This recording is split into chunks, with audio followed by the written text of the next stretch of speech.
Oke, baik. Assalamualaikum warahmatullahi wabarakatuh. Sampai jumpa dengan saya. Saya akan mengisi materi MLS untuk kegiatan belajar secara online ini untuk judul Belajar Efektif. Tapi sebelumnya, saya coba menyapa dulu adik-adikku dan anak-anakku sekalian. Selamat datang, selamat bergabung di keluarga besar SMA Negeri 1 Astana Japura. Ini ada logo dari SMA Negeri 1 Japura dan logo dari Dinas Provinsi. Sebagai identitas kita harus bisa memahami dan mengetahui logo-logo tersebut. Sebelah kanan itu logo SMA, dan yang sebelah kiri adalah logo provinsi. Nah, kemudian saya perkenalkan diri dulu. Nama Amir Mahmud, SPD, jabatan di sekolah itu guru fisika dan guru prakarya. Kemudian untuk alamat tempat tinggal saya di Jalan Swasembada nomor 3 Cirebon. Ya, barangkali nanti ada yang main ke Cirebon, kalau melewat Jalan Swasembada bisa mampir ke rumah. Kemudian berikutnya riwayat pendidikan. Dulu saya bersekolah di sekolah dasar SD Negeri Karangmalang 1. Nah, barangkali di sini ada yang pernah sekolah di situ, berarti kita satu alma mater. Kemudian SMP saya di SMP Negeri 1 Karangsembung. Nah, kemungkinan di sini ada aja ya, ada siswa yang dari SMP 1 Karangsembung. Berarti satu alma mater dengan saya. Kemudian untuk SMA di sini saya SMA Negeri 2 Cirebon di kota ya. Nah, mungkin ya sama saja. Di sini di Astana Japura juga SMA Negeri. Di sana pun sama saya dari alumni SMA Negeri 2 Cirebon. Nah, untuk kuliah saya ngambil di UPI Bandung jurusan Pendidikan Fisika. Di UPI Bandung. Barangkali nanti di sini ada yang berminat bisa coba untuk tes masuk ke sana ataupun melalui jalur undangan atau jalur rapot. Nah, mudah-mudahan bisa keterima dan bisa meneruskan jejak saya di UPI Bandung ya. Baik, berikutnya kita akan coba masuk ke materi yaitu belajar efektif. Saya akan coba jelaskan di sini belajar efektif, simak baik-baik ya, jangan ditinggal untuk video pembelajarannya. Nanti akan dibuatkan resume atau rangkumannya di lembaran tugas yang sudah disiapkan. Oke. Baik, yang pertama saya jelaskan dulu mengenai definisi belajar. Nah, definisi belajar. Menurut kalian belajar itu apa? Nah, pasti bermacam-macam referensi yang kalian miliki ya. Ini ternyata ada yang mendefinisikan definisi belajar menurut ahli. Menurut Winkle 2009, belajar merupakan aktivitas mental atau psikis yang berlangsung dalam interaksi aktif eh, dengan lingkungan ya, interaksi aktif dengan lingkungan yang menghasilkan sejumlah perubahan yang relatif konstan dan berbekas. Jadi belajar itu aktivitas ya yang dilakukan manusia baik mental maupun psikis ya dengan lingkungan. Sehingga akan menghasilkan apa? Menghasilkan perubahan yang berbekas pada diri manusia itu sendiri. Jadi kalau seseorang bilang belajar, tapi tidak ada perubahan secara mental maupun psikis pada orang tersebut, berarti dia belum belajar. Contoh, belajar naik sepeda. Kalau setelah belajar naik sepeda ternyata tidak bisa naik sepeda, berarti dia belum belajar. Belum tuntas belajarnya atau belum selesai. Gitu. Belajar berenang, berkali-kali masuk kolam renang, ya berkali-kali belajar berenang, tetapi nggak bisa berenang juga. Ya berarti dia belum tuntas belajar berenang. Kurang lebih seperti itu menurut definisi Winkle. Ya. Nah, kemudian berikutnya menurut definisi Pak Amir. Nah, tentu kalian sudah kenal tadi ya, definisi Pak Amir di tahun 2020. Dari tahun ini saya coba definisikan bahwa belajar adalah upaya pemenuhan kehausan ilmu dalam menyelesaikan masalah hidup yang sedang dihadapi. Kalau menurut teori Pak Amir ini, belajar itu diharapkan bukan mempelajari sesuatu yang belum dibutuhkan. Yang paling efektif itu belajar untuk memenuhi kehausan ilmu dalam menyelesaikan permasalahan. Contoh, kalian menemukan soal di matematika misalkan, soal tentang trigonometri. Oh, mungkin belum belajar. Oke, waktu SMP mungkin materi Pitagoras. Dapat soal Pitagoras. Mau diapakan permasalahan itu? Apakah mau dibuang begitu saja atau mau cari tahu solusi dalam menyelesaikannya? Kalau kalian berupaya mencari tahu solusinya, menanya ke teman, melihat di buku catatan, di buku cetak, cara menyelesaikan soal soal Pitagoras tadi, berarti disitulah proses yang sedang kalian lakukan yang namanya proses belajar. Setelah kalian bisa menyelesaikan permasalahan tersebut, artinya dan bisa berhasil menyelesaikan, artinya kalian belajarnya sudah tuntas. Gitu. Jadi proses belajar, upaya pemenuhan kehausan ilmu dalam menyelesaikan permasalahan hidup yang sedang dihadapi. Seperti itu. Nah, menurut teori ini, teori Pak Amir ini, kalau kalian belajar sesuatu yang belum kalian butuhkan, misalkan kalian belajar berumah tangga, buku-buku tentang rumah tangga kalian baca, saya yakin tidak akan berkesan, tidak akan merubah seperti teorinya Winkle tadi, merubah mental atau psikis dari kalian. Tidak akan ada perubahan karena kalian belum membutuhkan ilmu tersebut. Belum melakukan kegiatan pernikahan. Tapi kalau misalkan kalian memenuhi menyelesaikan permasalahan yang sedang kalian hadapi, misalkan permasalahan membuat tugas sekolah, misalkan membuat makalah, membuat PowerPoint, kalian mempelajari cara-caranya. Nah, itulah teori belajar yang menurut Pak Amir ini jelaskan. Begitu. Oke, paham ya sampai sini? Baik, kita lanjut ke slide berikutnya. Sekarang ada teori belajar efektif. Nah, sekarang teori belajar apa? Menurut Krobach berpendapat bahwa proses belajar yang paling efektif adalah belajar melalui pengalaman. Ini bagus, saya sangat setuju. Proses belajar yang paling efektif adalah belajar melalui pengalaman. Pengalaman yang sedang kalian hadapi, ya bisa dikatakan seperti tadi, permasalahan yang sedang dihadapi. Atau bisa jadi permasalahan orang lain. Kalian bantu mengatasi, kalian bantu menyelesaikan. Itu pun teori proses belajar yang efektif. Menurut Krobach, ya. Kalau menurut Om Amir, nah, jari Om Amir, belajar efektif adalah belajar yang produktif. Yang efektif ya, tadi belajar itu teori Pak Amir itu belajar menyelesaikan permasalahan hidup. Sekarang belajar yang efektif adalah belajar yang produktif. Artinya dalam waktu singkat dapat menyelesaikan permasalahan atau tugas belajar dengan baik. Dalam waktu singkat ya, dalam waktu singkat bisa menyelesaikan beberapa tugas belajar dengan baik. Itu yang sangat efektif. Ya, misal kalian ada PR. Kalau PR-nya dinanti-nanti atau nggak dicicil, itu nanti tidak efektif. Misalkan ada 10 soal PR, kalian kerjakan 2. Nanti besok kerjakan lagi 2. Itu tidak efektif. Lebih baik kalian PR itu kalian kerjakan dalam waktu sekaligus saja. Misalkan 10 soal. Kalian sanggup 10 soal dikerjakan. Konsentrasi sampai dengan selesai. Tidak ditunda-tunda dan tidak di nanti-nanti. Karena akan numpuk lagi tugas-tugas yang lain.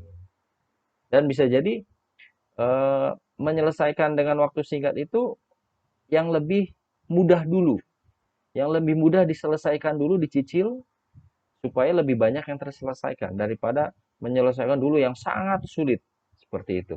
Jadi yang mudah dulu supaya tugas-tugasnya bisa ringan nanti setelah mengerjakan bagian tugas yang sulit. Jadi tidak ada beban pikiran lagi karena yang mudah-mudah sudah selesai dikerjakan. Itu menurut Om Amir ya. Oke, baik kita ke slide berikutnya. Nah ini, ciri-ciri belajar yang efektif. Belajar yang efektif itu memiliki ciri. Kalau kalian sudah memiliki ciri-ciri ini, berarti kalian sudah melaksanakan belajar yang efektif. Tapi kalau belum memiliki ciri-ciri ini dalam proses belajar kalian, itu harus diperbaiki supaya nanti bisa menghasilkan hasil belajar yang baik. Ya. Baik, ciri yang pertama kita lihat. Belajar yang menyenangkan. Nah, selama ini kalian belajar merasa menyenangkan atau tidak? Mungkin kebanyakan merasa terbebani ya, tidak merasa menyenangkan. Cari suasana belajar yang menyenangkan. Ya, bisa ruangan dibuat menarik ya. Kemudian dengan banyak cemilan dekat tempat belajar itu juga bisa menyenangkan buat yang senang nyemil ya. Nah, buat suasana belajar yang menyenangkan. Ya, jangan belajar di ruang tengah, di tempat keramaian. Ya, belajarnya di pasar kan nggak mungkin. Itu tidak akan menyenangkan pasti suasananya. Ya, cari suasana belajar yang menyenangkan. Kemudian berikutnya, belajar itu harus terjadwal dengan baik. Kalian harus punya waktu-waktu belajar yang baik, terjadwal. Ada orang yang senang belajar itu setelah asar sampai sebelum maghrib. Dijadwalkan mau mengerjakan tugas, mau belajar buat ulangan, mau memperdalam materi yang sudah diajarkan di sekolah, dan lain sebagainya. Ada juga yang belajar itu habis isya. Setelah isya belajar. Biasanya kalau setelah maghrib sampai isya itu rata-rata kebanyakan orang itu melakukan pendekatan secara keagamaan ya. Kayak kumpul keluarga, ngaji bersama, tadarus, dan lain sebagainya.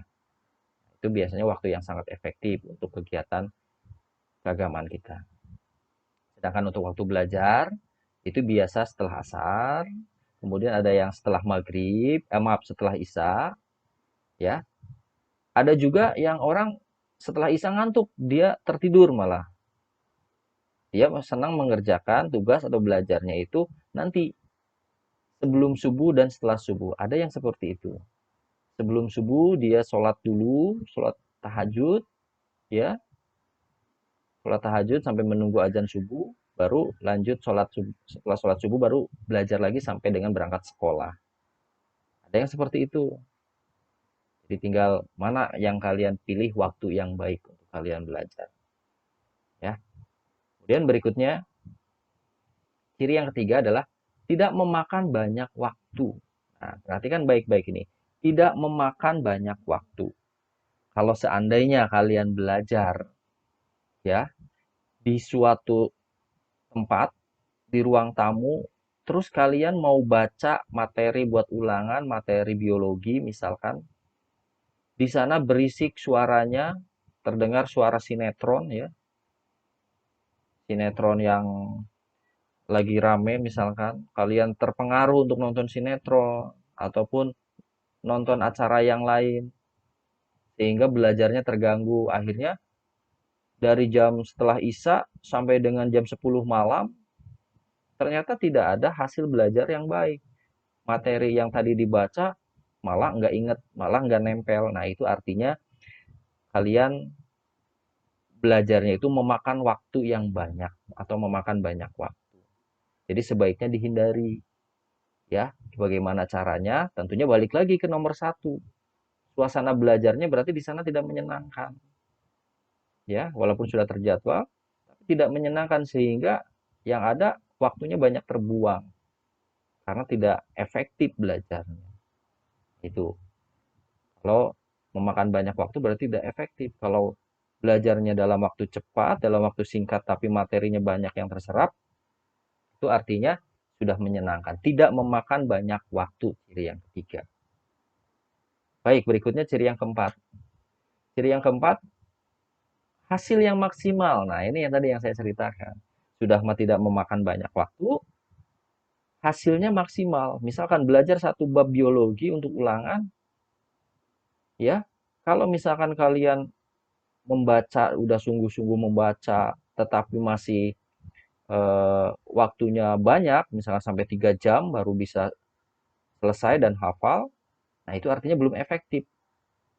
Nah, mungkin ada orang yang bisa belajar dalam waktu 1 jam, bisa memahami satu bab tersebut. Nah, berarti sudah maksimal tuh, sudah efektif.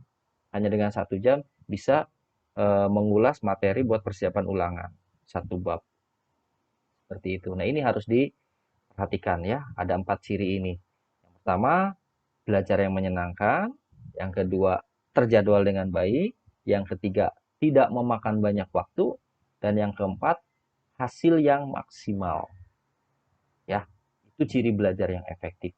Biasanya banyak orang-orang yang sudah mempraktekkan ini dan berhasil dengan ciri biasanya orang-orang ini masuk dalam ranking di kelas. Atau bisa jadi yang ranking 1. Ya, coba kalian cari teman yang memang dulu kenal, eh, dia ranking, kemudian kalian ngobrol, coba apakah ciri-ciri belajar efektif ini mereka terapkan atau tidak.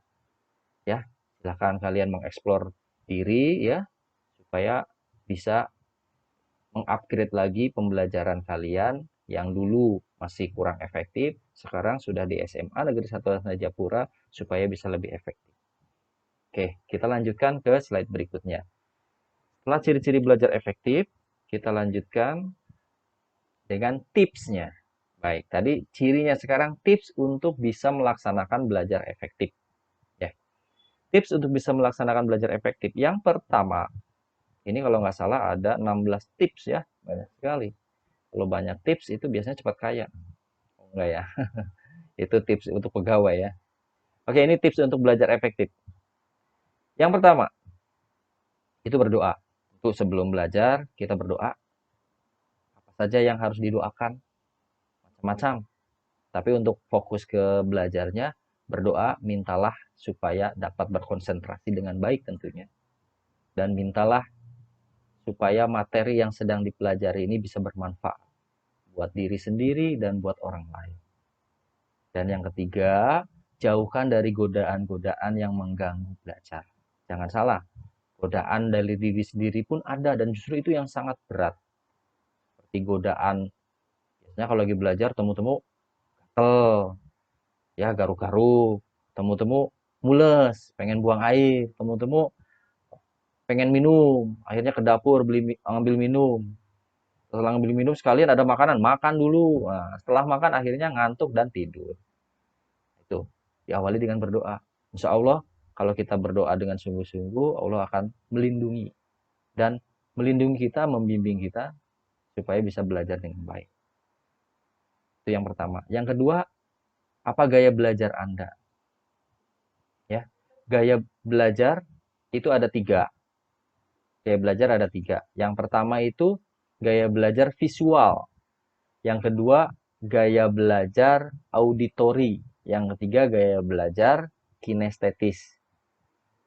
Mungkin sebagian sudah pada tahu ya. Kalau belum tahu, saya jelaskan dulu. Baik, gaya belajar yang visual, yang pertama, itu biasanya cirinya, anak ini kalau belajar membaca, belajar atau membaca materi, itu tidak bersuara. Dia cukup melihat saja, dan justru lebih ingat. Ya, itu yang visual. Contoh saya ini termasuk orang yang tipe belajarnya visual. Cirinya, ciri-ciri yang sederhana gini. Saya dari kecil sampai sekarang, kalau disuruh belanja, ya kalau disuruh belanja, kalau hanya dengar kata-kata saja, itu mudah lupa. Mudah lupa. Tapi kalau misalkan saya tulis di kertas, asal pernah melihat tulisan yang dipesankan, itu lebih mudah ingat. Nah, itu yang visual, ya. Contoh lain mungkin, saya kalau berkenalan dengan orang, kalau orang hanya menyebutkan nama, itu saya cepat lupa. Tapi kalau ada name tag yang di sini ya, kalau ada name tag-nya, ada namanya, saya baca tulisan tersebut, itu lebih lama ingatnya. Itu yang visual. Kemudian yang kedua, orang yang teori belajarnya auditori. Auditori itu seperti apa? Auditori itu mendengar. Jadi kalau cirinya dia lebih mudah menangkap informasi melalui pendengaran. Ya, cirinya kalau dia belajar itu membaca buku ya, membaca buku atau textbooknya itu dia sambil diucapkan ulang.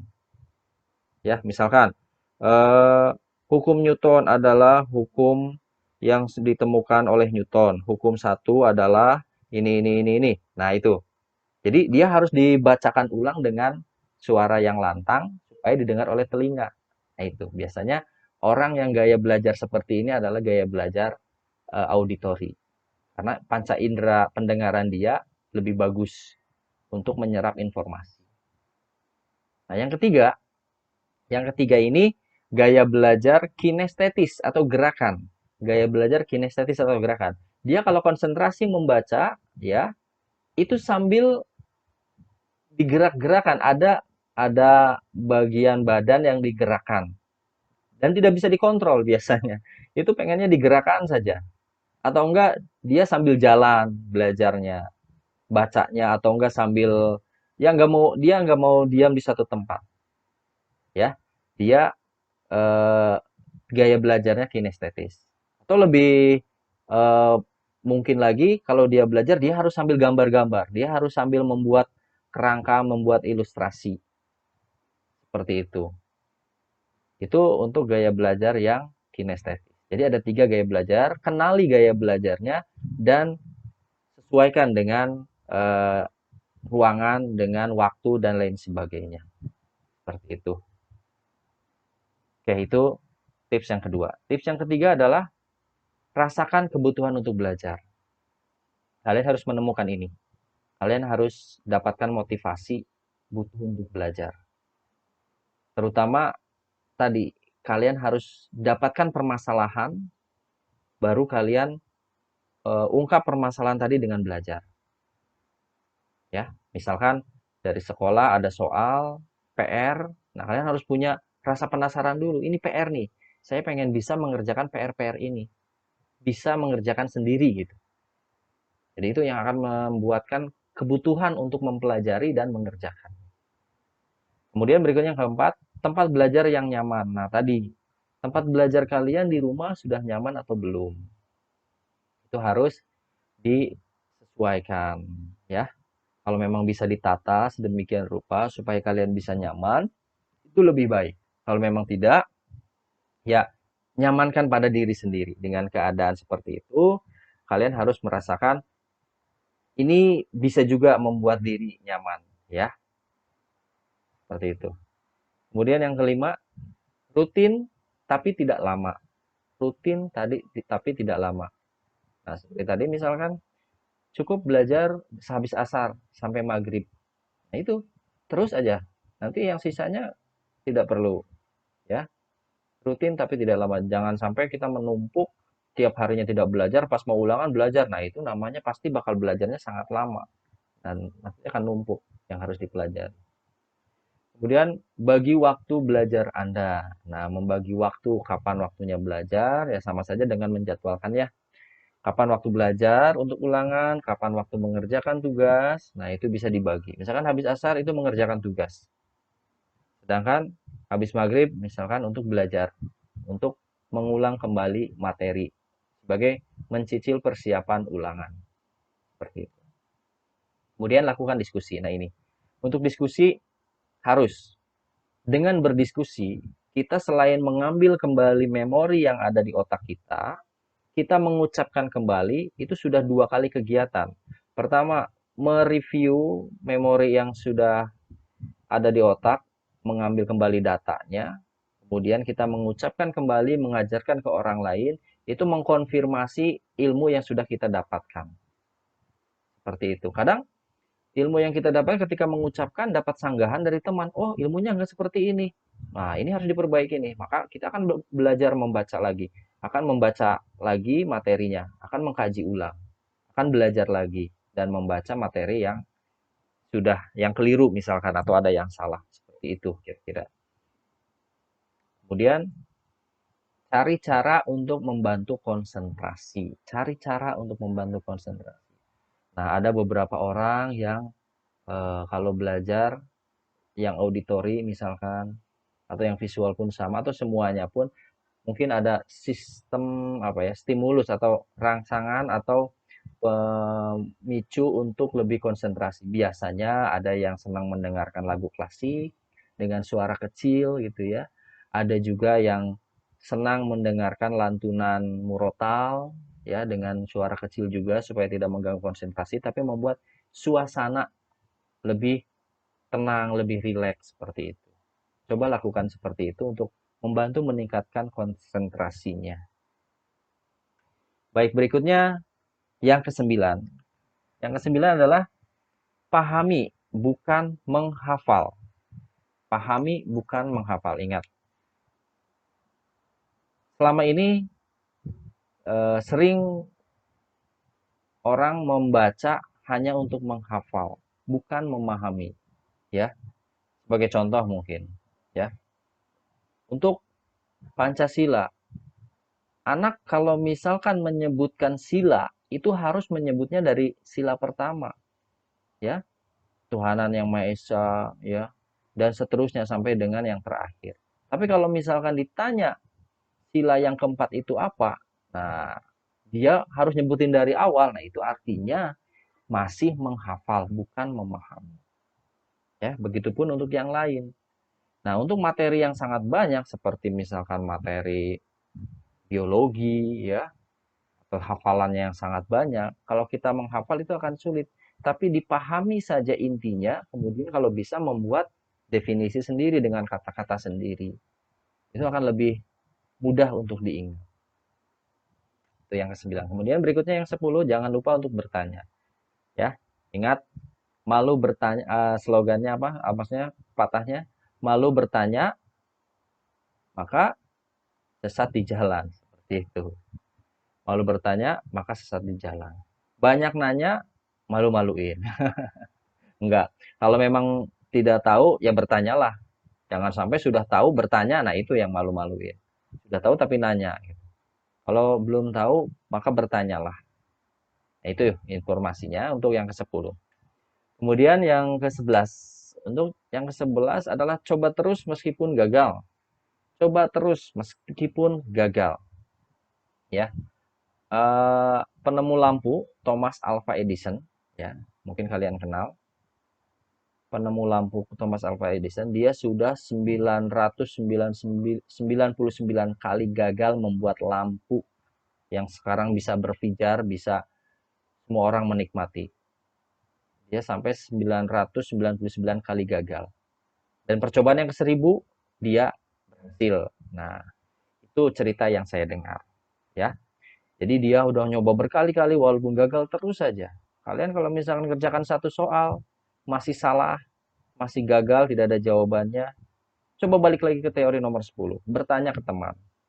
Kemudian dicoba lagi. Dicoba lagi, kalau belum sampai 999 kali, jangan menyerah. Nah itu, coba terus meskipun gagal. Nah itu, teorinya seperti itu. Ya, untuk belajar yang efektif. Coba sampai 999 kali. Ya, sampai dengan tahun depan berarti. Oke, berikutnya. Nomor 12. Sukai mata pelajaran. Nah, ini. Sebenarnya mata pelajaran itu harusnya kalian sukai semua. Jangan dikarenakan gurunya, dikarenakan apa ya? Dikarenakan kesulitannya. Tapi coba sukai mata pelajarannya dulu. Matematika kalian tidak menyukai matematika, ya, kalian harus tahu manfaatnya matematika. Kalau kalian tidak sukai pelajarannya, kalian tidak akan dapat manfaatnya di situ nanti. Harus sukai mata pelajarannya. Seperti itu ya. Oke, bisa ya? Siap? Kita lanjutkan. Manfaatkan fasilitas yang tersedia. Nah, ini di era milenial seperti ini, fasilitas yang tersedia itu harus kalian manfaatkan dan kalian upgrade skill kalian supaya bisa memanfaatkannya, ya. Jangan sampai ada keterbatasan dari kemampuan, ya. Contoh, sekarang sudah eranya milenial, semua materi ada di internet. Tinggal tanya Mbah Google, keluarlah hasil yang kita butuhkan. Ingin tahu pembelajaran online-nya, ya, tanya Mbak YouTube, ya. Nanti keluar yang mau ngajarin kita. Ya, tentunya itu hanya pendamping, hanya pendukung saja untuk kita belajar lebih lanjut. Tetap pembelajaran yang utamanya di sekolah, tapi kebutuhan yang tidak tercover bisa melalui akses internet seperti itu. Ya, bagaimana caranya? Kalian harus bisa mengupgrade diri. Sekarang sudah zamannya kalian bisa maju lebih milenial lagi, ya, ditingkatkan lagi kemampuannya. Berikutnya, itu buat review atau peta materi. Buat review atau peta materi setelah belajar, kalian rangkum ulang dengan bahasa sendiri yang tadi. Ya, nomor 9, pahami bukan menghafal. Kalau menghafal ya ditulis ulang nantinya yang ada di buku. Tapi kalau sudah dipahami, kita bisa buat rangkuman dengan bahasa kita yang ringkas. Ya, untuk membuat review atau peta materi. Seperti itu. Itu tips yang ke-14.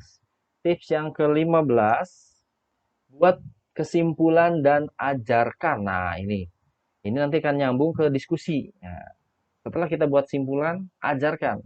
Tidak mesti ngajar secara formal di depan ruang kelas, kemudian ditulis di papan tulis, nggak mesti. Kumpul aja dengan teman-teman berdiskusi. Ajarkan ke yang lain sambil diskusi. Seperti itu. Kemudian yang ke-16, mencoba latihan soal. Nah, ini mungkin untuk 16 untuk persiapan ujian ya. Persiapan dari ulangan. Jadi harus mencoba soalnya juga, tidak hanya teorinya saja. Itulah tips belajar efektif. Oke, kita berikutnya punya apa ini? Ini. Tips belajar efektif selama pandemi. Tips belajar efektif selama pandemi COVID ini yang mungkin lebih utama lagi. Kalau tadi secara umum, secara global, sedangkan yang ini secara khusus pada masa-masa saat ini, sedang pada masa pandemi COVID-19.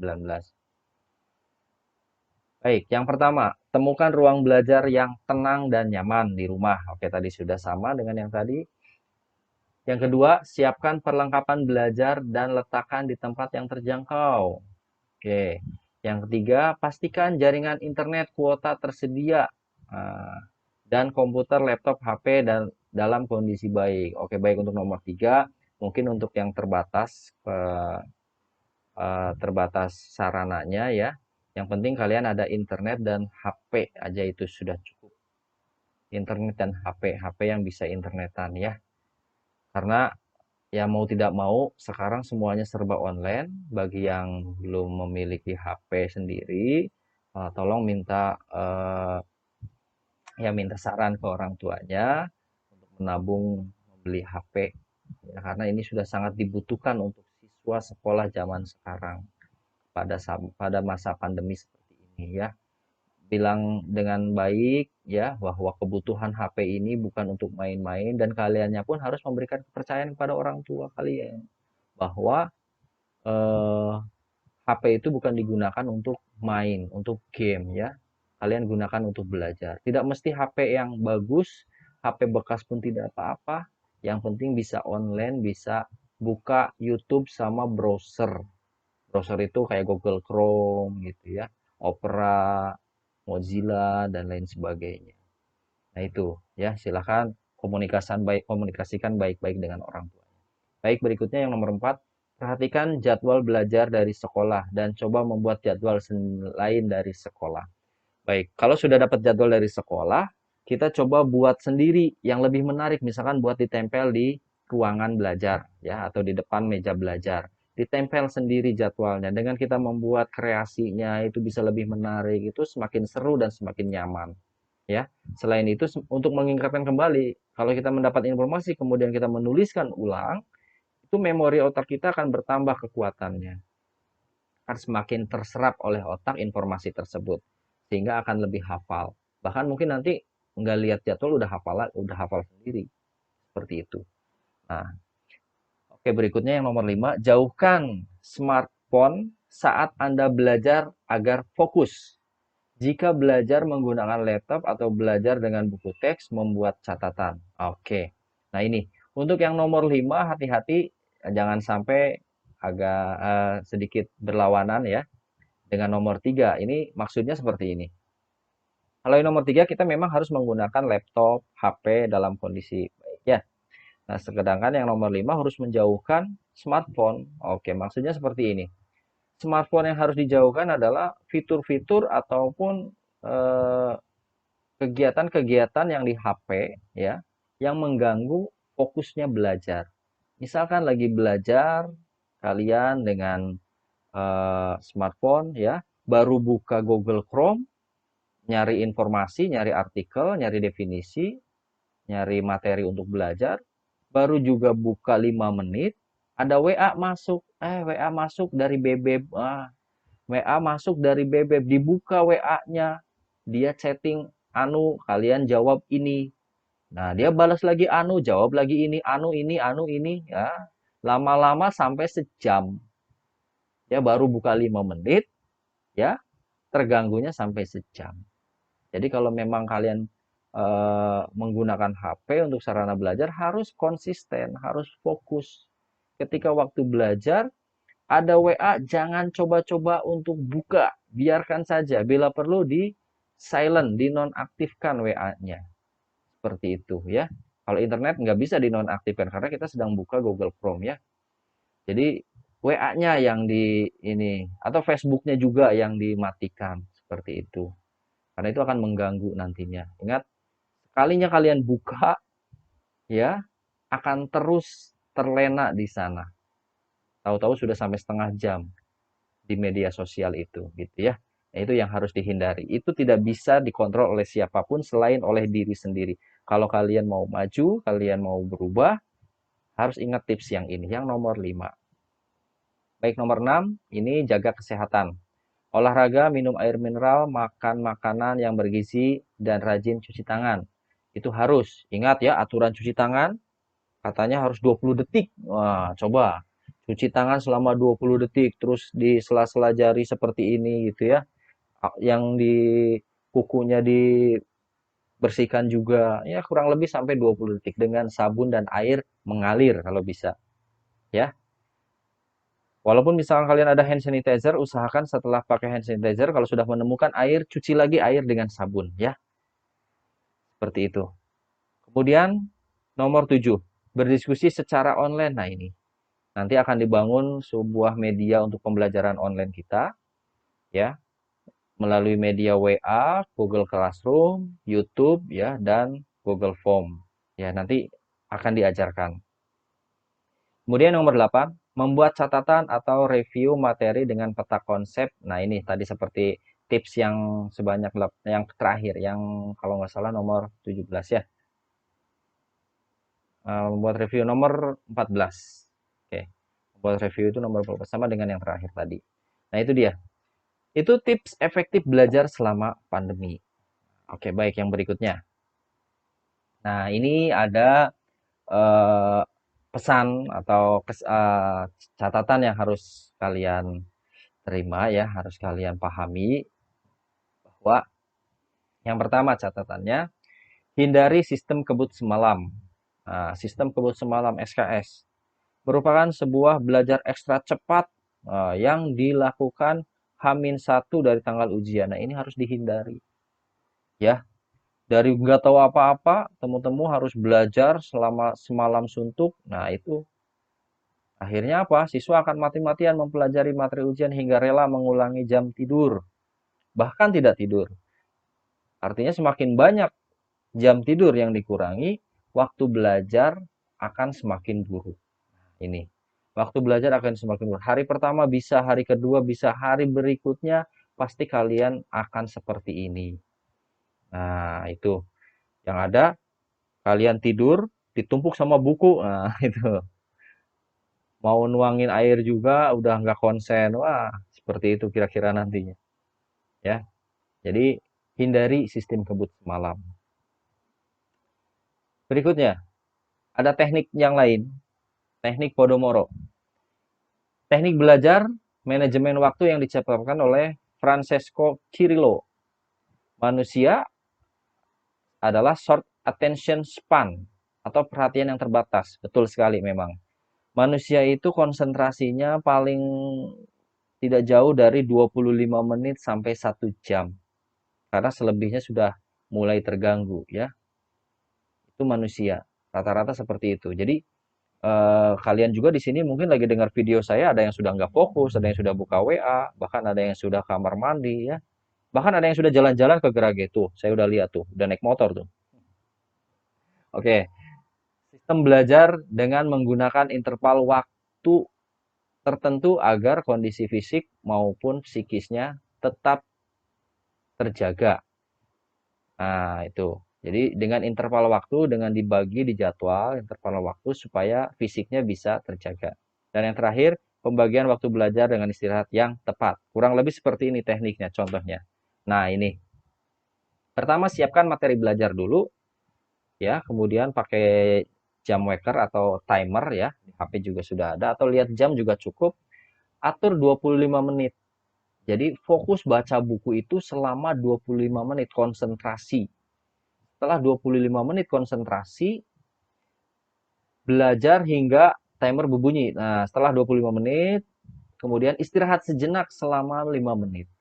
Ambil minum ya, atau kalau misalkan eh, sudah disediakan kopi, ya ngopi dulu. Ini bagi yang ngopi ya. Kalau misalkan sudah disediakan cemilan, bisa nyemil dulu. Tapi benar-benar rileks, tidak baca buku, duduk di tempat lain atau di ruang tamu, istirahat 5 menit ya. 5 menit, ingat, hanya 5 menit, bukan 5 jam. Hanya 5 menit saja. Setelah istirahat 5 menit, katanya di sana langkah 1 sampai 4 kali diulang. Jadi setelah sampai langkah keempat, istirahat sejenak selama 5 menit, kembali lagi ke yang pertama. Nah, belajar lagi selama 25 menit. Kemudian istirahat lagi 5 menit. Ulangi lagi. Jadi kurang lebih 25 menit kali 4, yaitu 100 menit. Kalau 100 menit itu sejam setengah. Ya, idealnya manusia belajar sejam setengah atau sampai 2 jam. Tapi dengan teknik seperti ini akan lebih efektif. Konsentrasi kalian tidak sia-sia, tidak terbuang percuma. Baru setelah itu, ya, setelah 4 kali sesi, 4 kali berulang, baru istirahat banyak. Istirahat selama 30 menit. Jadi setelah tadi 100 menit, totalnya, maaf, setelah 25 menit berulang kali ya, kali 4 berarti 100 menit, baru istirahat selama 30 menit.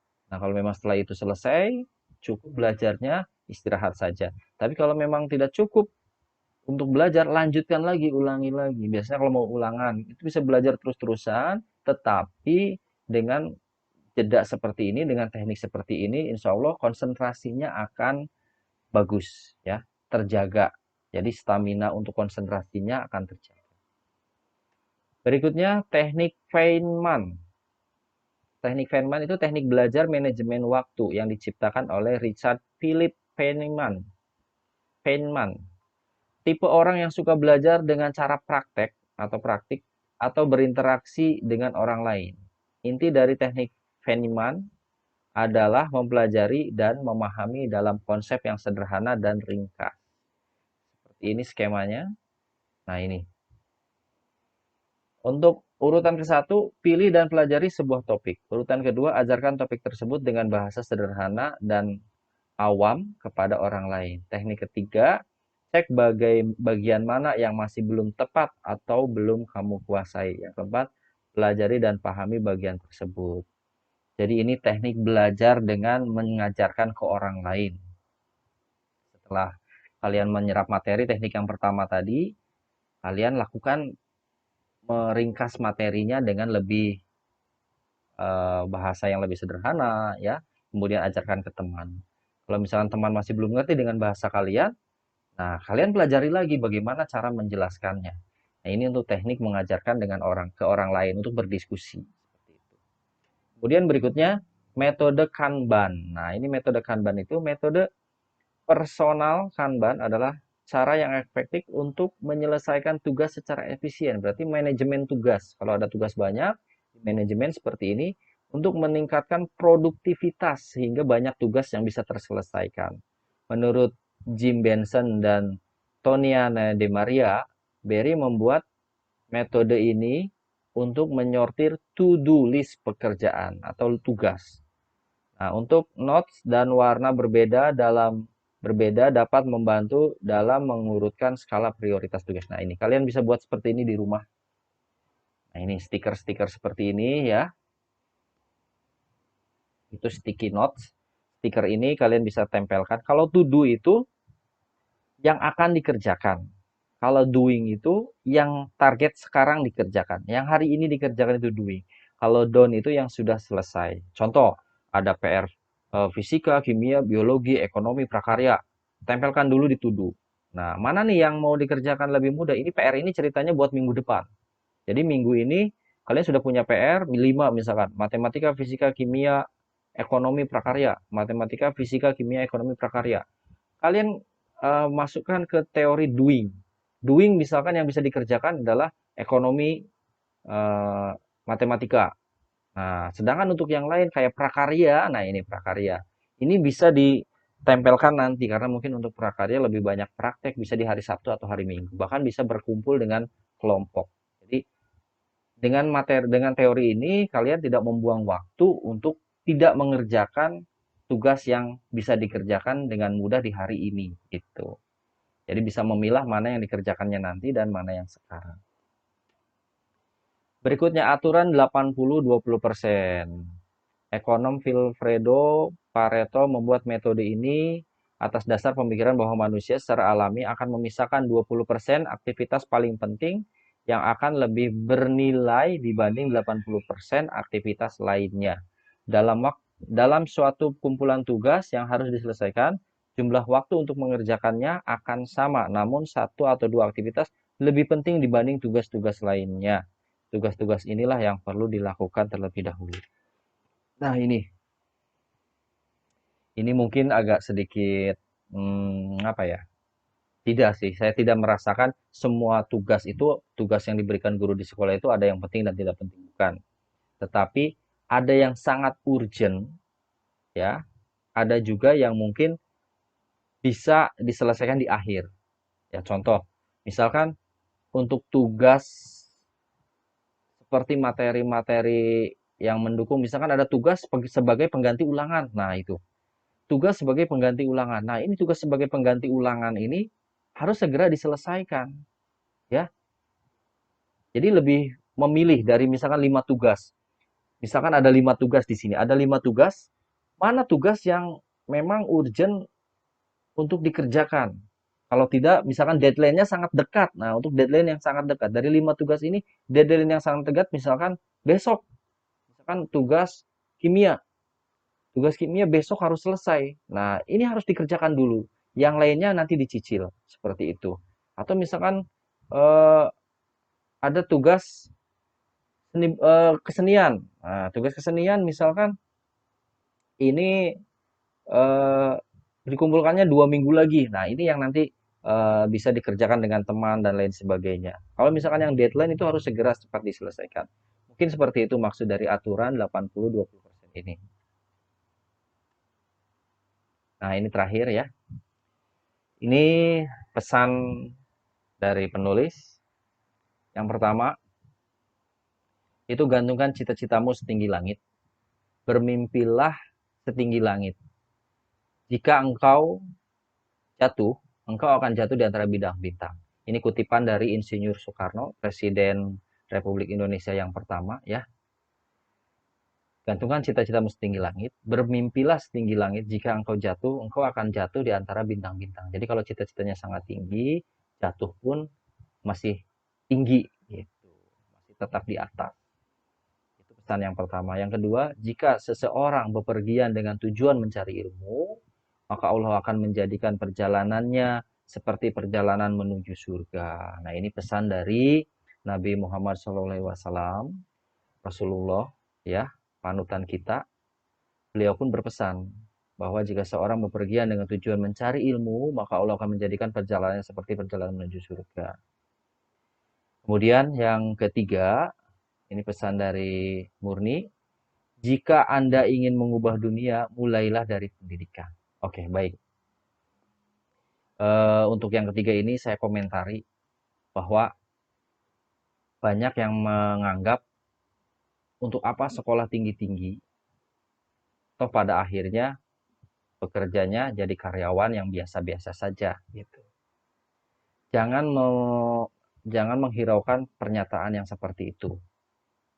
Karena salah satunya untuk merubah nasib, merubah kualitas hidup, atau mungkin dalam hal ini merubah kualitas kesejahteraan orang tua kita, bahkan diri kita, itu salah satunya itu menggunakan jalan pendidikan. Mau tidak mau di Indonesia, di kita ini, selain wirausaha atau bisnismen, seseorang akan bisa mendapat kemudahan untuk hidup, mendapat kemudahan pekerjaan, salah satunya melalui pendidikan.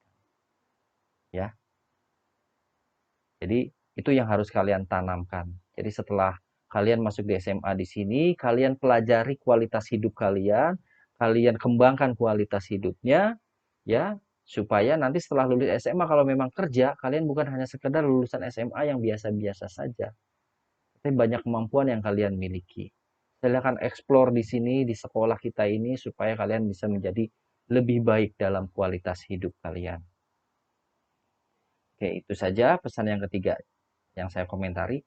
Nah, sekarang, oke, sudah selesai. Alhamdulillah. Pembelajaran materi ini, materi MPLS dengan judul Belajar Efektif telah selesai. Nah, ini. Jadi, semoga kalian bisa menyelesaikan kegiatan MPLS ini dengan baik, menyaksikan video online-nya dengan baik. Sampai di sini dulu perjumpaan kita ya. Sampai jumpa di pertemuan berikutnya. Saya akhiri. Assalamualaikum warahmatullahi wabarakatuh.